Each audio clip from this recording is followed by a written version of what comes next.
There will come a moment in your life, maybe it's already here, when you feel surrounded, misunderstood, or even attacked for no reason. You try to be kind, loving, peaceful, but still, some people just don't like you, and maybe you don't understand why. If that's you today, I want you to know, you're not alone. Even Jesus, full of love and truth, had enemies. So what do we do when we feel rejected, targeted, or weary from the battle? How do we keep going with peace in our hearts? In this morning prayer, we'll turn to God together, because in His presence there's healing, in His word there's strength, and in His arms you are always safe. Let's begin. You try to live in peace. You try to treat others with kindness, respect, and compassion. Maybe you're soft-spoken or someone who avoids conflict. Maybe you're the kind of person who smiles at strangers, offers help when no one asks, and prays quietly for others behind the scenes. But still, they rise. The people who misunderstand you, the ones who talk about you behind your back, the ones who judge you without knowing your heart. You didn't ask for it, you didn't cause it, but the opposition is there. And it hurts. Being targeted or disliked for no reason feels like standing in a storm with no shelter. It leaves you confused, questioning yourself, and wondering why some people choose to oppose you when all you've ever done is show love. You begin to carry the weight of it silently. Maybe you're too tired to defend yourself. Maybe you've cried alone in the car, or whispered, "God, why are they treating me this way?" But friend, you are not alone. Even Jesus, the Son of God, who healed the sick, fed the hungry, and showed mercy to the broken, was hated. They called him a liar. They accused him falsely. They plotted against him even while he prayed for them. And Jesus knew no sin. So if even the perfect one had enemies, should we be surprised when we face the same? The Bible never promised a life without conflict, but it did promise this, that God would be with us in the middle of it. He is not distant from your pain. He sees the betrayal, the gossip, the loneliness, and His word speaks directly to the one who feels surrounded today. Psalm 27 reminds us that the Lord is my light and my salvation, whom shall I fear? That even if an army besieges me, my heart will not fear. These are not just poetic lines, they are powerful truth. When enemies rise, the presence of God rises higher. So today, instead of fighting back in your own strength, what if you leaned on the one who has never lost a battle? What if you let Him carry your pain and replace your fear with peace? Stay with me, because in the next part, we'll read Psalm 27 together and let every word become a shield over your spirit. When life feels like a battlefield and you don't know who you can trust, Psalm 27 becomes more than words, it becomes a lifeline. These verses carry the kind of peace that doesn't make sense to the world, the kind of strength that rises not from within us, but from the one who surrounds us. So right now I invite you to slow down. Take a deep breath. Let every line wash over your soul as we read it together, not as a ritual, but as a moment of divine encounter. The Lord is my light and my salvation, whom shall I fear? Let that truth settle into your bones. Whatever darkness you're walking through, He is your light. And if He is your salvation, what enemy could ever overcome you? The Lord is the stronghold of my life. Of whom shall I be afraid? He's not just watching from afar. He's standing as your fortress. Fear doesn't get the final word. When the wicked advance against me to devour me, it is my enemies and my foes who will stumble and fall. You don't have to fight them. God will cause those who rise against you to fall on their own path. Though an army besieges me, my heart will not fear. Though war breaks out against me, even then I will be confident. Even when the pressure surrounds you from every side, confidence is still possible because God remains. One thing I ask from the Lord, this is the only thing I seek, that I may dwell in the house of the Lord all the days of my life. More than victory, more than justice, we seek His presence. That's where peace lives. For in the day of trouble He will keep me safe in His dwelling. He will hide me in the shelter of His sacred tent and set me high upon a rock. He's not just your hiding place, He's your elevation. He lifts you above what's coming against you. So many of us are trying to hold it together. But this psalm reminds us, you don't have to hold it alone. God is holding you. And in His house, in His presence, you are safe. You are seen. You are not forgotten. Stay with me, because in the next part, we're going to pray together. not just for protection, but for a fresh strength to rise within you today. If Psalm 27 spoke to something deep in your heart today, if even just one verse felt like it was meant for you, I want to invite you to do something simple but powerful. Press the number 1 in the comments right now. It's a quiet way of saying, "Yes, Lord, I trust you to protect me.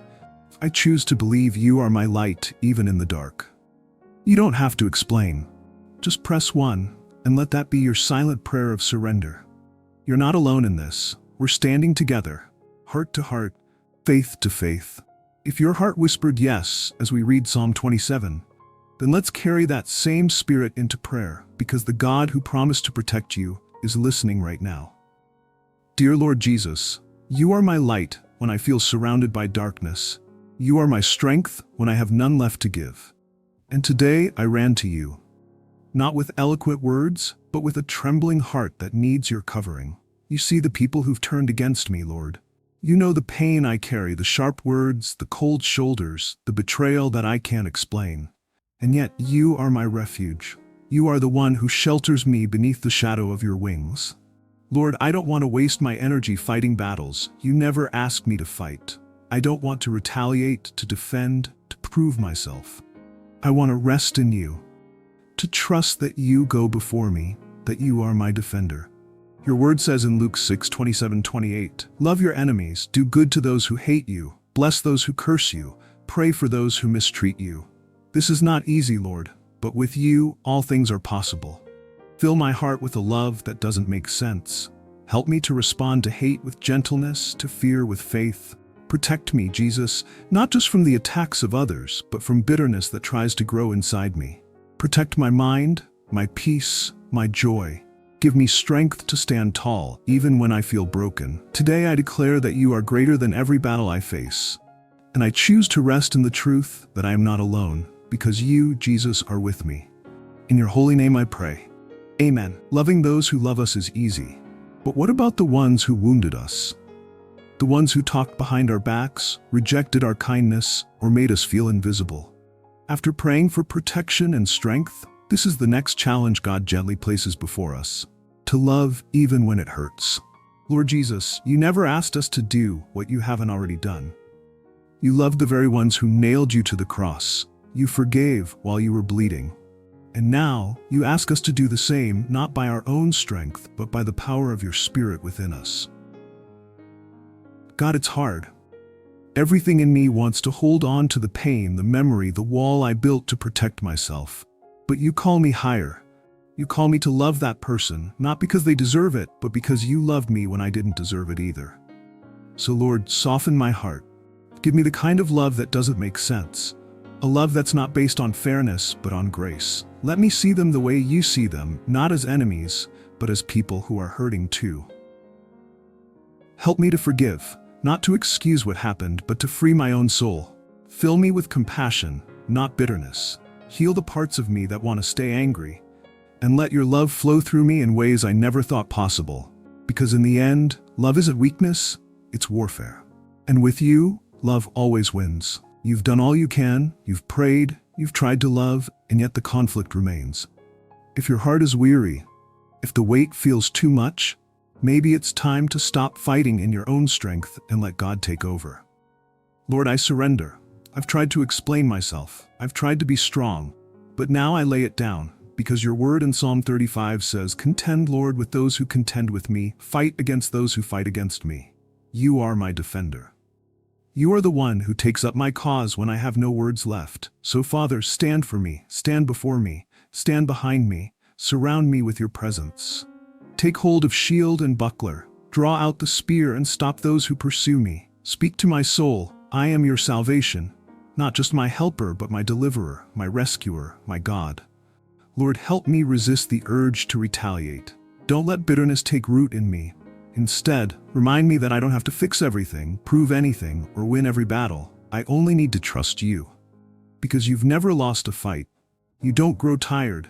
You don't forget your children. So today, I step back not in fear, but in faith, so that you, Almighty God, can step in. You are my victory, and I rest in that truth. When you stop fighting in your own strength and choose to trust God instead, there's one more powerful thing you can do. Speak. Not words of fear, not words of defeat, but words of faith, even in the fire. Because faith doesn't deny the storm, it declares who is greater than the storm. And sometimes your victory begins with what you choose to say out loud, even while the battle still rages. So right now, speak this with me. The Lord is my light and my salvation, whom shall I fear? The Lord is the stronghold of my life, of whom shall I be afraid? Though an army surrounds me, my heart will not fear. Though war breaks out against me, even then I will be confident. Say it again if you need to. Say it trembling, say it tearfully, but say it. Because when you speak God's truth over your life, something shifts. Darkness begins to lose its grip. Fear begins to melt. Peace starts to rise. This is your quiet time with God. This is your moment to push back against everything trying to steal your joy and say, not today, not anymore. Let these declarations be more than words. Let them become your anthem. Let them echo through your soul until faith is louder than fear. Because even in the fire, God is with you. And when He is with you, nothing can stand against you. And now that we've spoken words of faith, let's seal them in prayer. Because what begins in belief becomes powerful when surrendered to God. Heavenly Father, thank you for being my light in dark places, my strength when I feel weak, my refuge when I'm under attack. Thank you for never leaving, never changing, and never turning away from me. Even when others reject me, you receive me. Even when I don't understand, you remain faithful. Lord, I give you my fears, my wounds, and even my enemies. I choose peace over panic. I choose grace over bitterness. I choose you, Jesus. Let this prayer be more than a moment. Let it be a shift in my spirit. Help me walk into today with boldness and rest, knowing you are already ahead of me. And if this prayer touched your heart today, press 1 in the comments. Let it be your quiet amen and a way for us to stand together in faith. You are not alone. Amen.